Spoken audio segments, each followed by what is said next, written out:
দাইবেন কে রে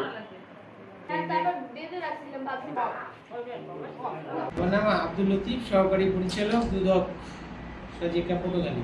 যে এখানে আমাদের আজকে অভিযোগটা ছিল যে বাউফল উপজেলা স্বাস্থ্য কমপ্লেক্সের চিকিৎসাধীন মালিক এই সম্পর্কে আমাদের প্রধান কার্যালয় থেকে আমাদের যে অভিযানের জন্য পারমিশন দেওয়া হয়, সেই প্রেক্ষিতে আমরা এখানে টিম এসে আমরা সে ছদ্মবেশে ছিলাম ঘটাখানে। এখানে আমরা যার বিরুদ্ধে অভিযোগ তাকে পাওয়া যায় না আজকে, তার ডিউটি হয়েছে সেকেন্ড হাফ, ঠিক আছে।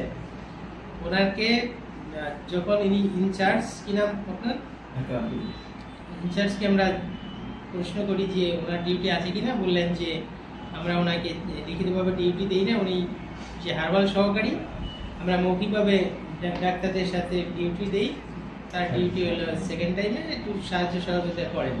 উনি যে ইমার্জেন্সিতে চিকিৎসা দেন, নাম হলো কি সবুজ, তাকে আমরা আজকের পাইনি, হাতে নাতে আমরা ওনাকে পাইনি।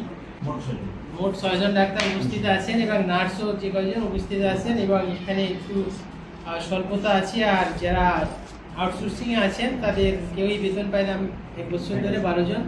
এই কারণে এখানে বেশ সমস্যা হচ্ছে, এতটুকুই পাওয়া গেছে।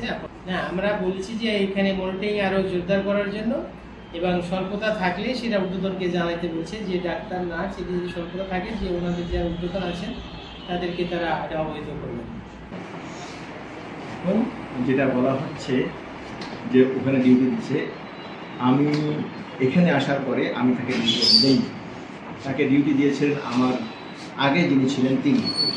আমি আসার পরে যখন এই অভিযোগ শুনি তখন আমি তাকে বলেছি যে তার কোনো এই ধরনের কোনো আছে কিনা, অধিকার আছে কিনা ডিউটি করার। তো সবাই মতামত নিয়ে আমি বলছি না, তাহলে সে ডিউটি করতে পারবে। যদি নিয়োগ দিতে বাধাগ্রস্ত হয় আর নিয়োগ না হয়, জনমানব না হয়, আমরা কি যদি সেবা দিয়ে পারবো? আচ্ছা, এটা এই প্রশ্ন আপনাদের এই সুযোগই হোক ওই মালি এই ধরনের বা ওই হারবাল সহকারী একটু সুযোগ নিচ্ছে আপনার অবর্তমানে আর কি, আমার অবর্তমানে যেহেতু লোক থাকে না। নয়। জি।